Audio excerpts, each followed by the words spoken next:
Hello मंडळी, रुचकर रसायनी व्लॉग्समध्ये तुमचं स्वागत आहे. आज तुम्हाला मी कोथिंबिरीची भजी दाखवणार आहे. ती कशी करायची ती पाहूया. ही कोथिंबीर मी घेतलेली अर्धी जोडी चिरून बारीक धुवून आणि बारीक चिरून घेतली. 2 मोठे कांदे घेतलेले. कांदा तुम्ही 1 पण घेऊ शकता, 2 पण घेऊ शकता. 2च्या वरती घेऊ नका.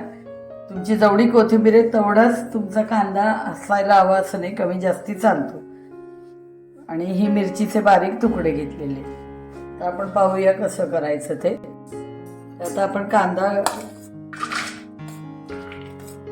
बाउलमध्ये घातलेला आहे. भांड्यामध्ये कांदा घालून आधी घ्यायचा आहे, मग कोथिंबीर,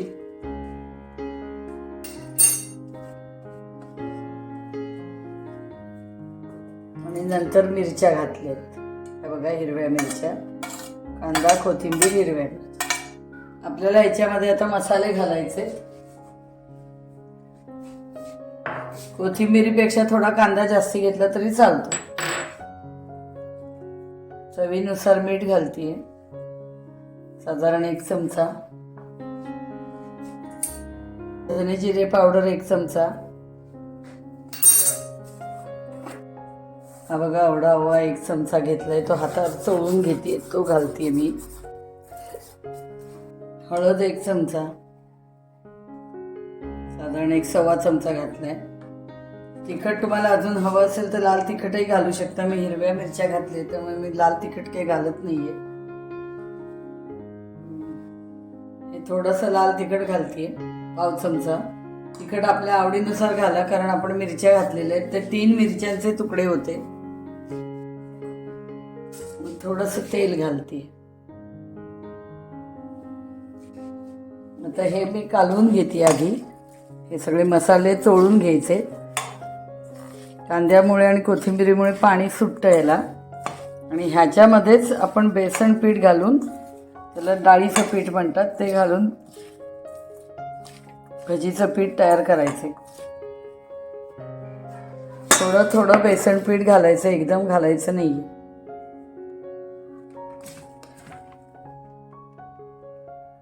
लागेल तसं घालायचं, अति पीठ घालायचं नाहीये, नाहीतर पीठ पीठ तोंडाला लागेल. म्हणजे भजीचं अंगालगत घालायचं.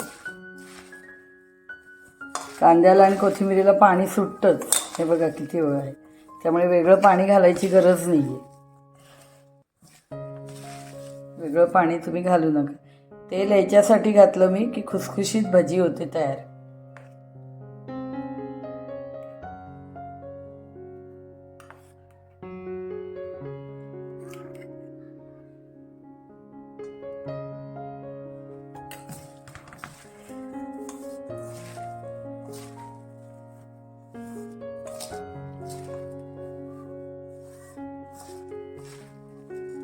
आता मी थोडंसं पाणी घालते, आणि पाण्याची गरज वाटते मला, तर नैवेद्याच्या वाटी एवढं थोडं पाणी घालते.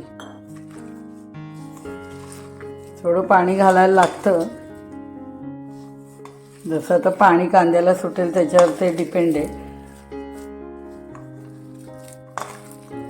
तर आपलं हे भजीचं पीठ तयार झालं आहे बघा. अशा पद्धतीने व्हायला पाहिजे. कांद्याच्या पाण्यात आपण पीठ, कांद्याचं पाणी पुरेसंच होतं कांदा कोथिंबीर, पण थोडंसं लागतं काय काय वेळेला. ते करताना समजतं आपल्याला. तेवढा जर ओलावा नाही आला तर मग घालायला लागतं. अशा पद्धतीने झालंय. भजीचं पीठ तयार करून घेतलंय. आता आपल्याला ते भजी तेलामध्ये सोडून तळून घ्यायची. कढईमध्ये तेल गरम करत ठेवले. आता आपल्याला त्याच्यात भजी सोडायचे.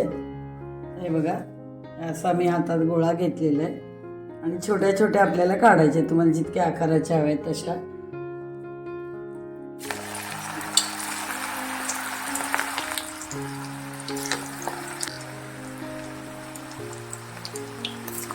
मध्यम आकाराचे भजी काढायची आपल्याला, जशी आपण कांद्याची काढतो की नाही तशीच. तेल एकदा तापल्यावर गॅस मध्यमच ठेवायचं आहे, म्हणजे आतपर्यंत व्यवस्थित तळलं जाईल, नाही तर आतलं कच्चं बेसन नको राहायला.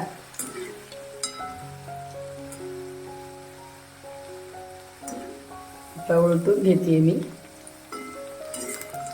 बाजू पलटली मी त्याची.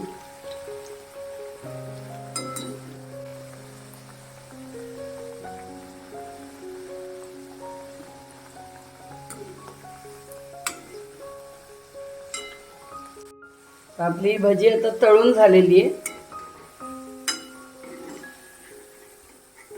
तेल चांगलं तापून घेतल्यानंतर गॅस कमी करून घ्यायचा आहे. ही बघा अशी भजी तळलेली आहे. पुन्हा आपण दुसरा खाणा दाखवते मी तुम्हाला.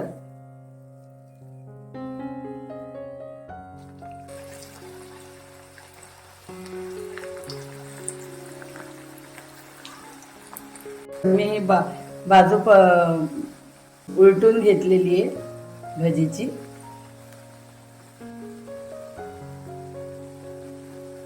ही झटपट होणारी भजी आहे. अतिशय स्वादिष्ट आणि खमंग भजी तयार होते.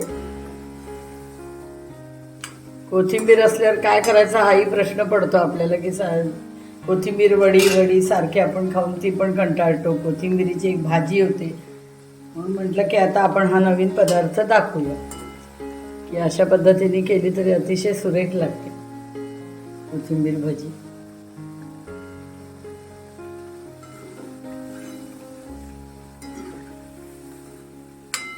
पुन्हा बाजू पलटून घेतली मी.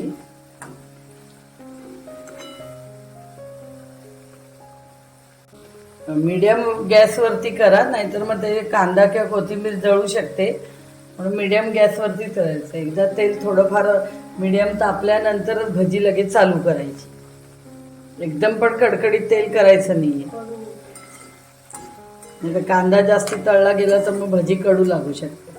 तर आपली ही भजी झालेली आहे. मी आता प्लेटमध्ये काढते.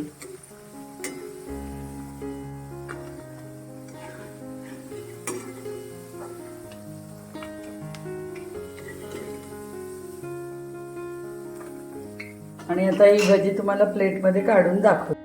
अशा प्रकारे तुम्हाला मी कोथिंबीर आणि कोथिंबीरीमध्ये कांदा घालून भजी करून दाखवली. तर ही कोथिंबीर भजी मी दाखवल्याप्रमाणे तुम्ही करून बघा. अतिशय म्हणजे कोथिंबीर ही डोळ्यासाठी अतिशय आणि आरोग्यासाठी अतिशय चांगली असते खाण्यासाठी. जास्तीत जास्त कोथिंबीर खाल्ली पाहिजे पानामध्ये घेऊन, म्हणजे चटणीद्वारे कोथिंबीर वडी करून वगैरे. तर मी तुम्हाला भजी दाखवलेली आहे करून, कारण डोळ्यासाठी अतिशय कोथिंबीर चांगली असते, डोळ्याच्या आरोग्यासाठी. तर तुम्ही अशी रेसिपी जरूर करून बघा मी दाखवल्याप्रमाणे. आणि माझ्या रेसिपीला लाईक, शेअर आणि सबस्क्राईब करा. थँक्यू.